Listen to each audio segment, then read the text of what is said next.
Is there anything more annoying than finally deciding what you want for dinner only to have your Uber Eats payment declined? Let's fix that. First, open the Uber Eats app and tap on the account icon located at the bottom right corner of your screen. From there, select Wallet. Here, you'll see all of your saved payment methods. Double-check that the card details are correct. This includes the card number, expiration date, and CVV.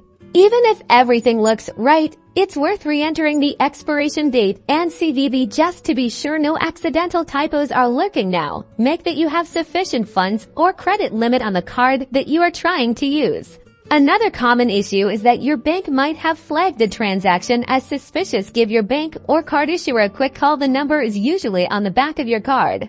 Or use another device to search for customer service. They can quickly verify the charge and remove any holds. If you're still facing issues, try removing the payment method entirely and then adding it again. This can sometimes refresh the connection with your bank. This is usually a last resort kind of step. Finally, consider using a different payment method altogether. Uber Eats often accepts options like PayPal or Uber Cash Check. If you have a balance in either of these accounts now, try ordering, and that should take care of the payment issue with Uber Eats.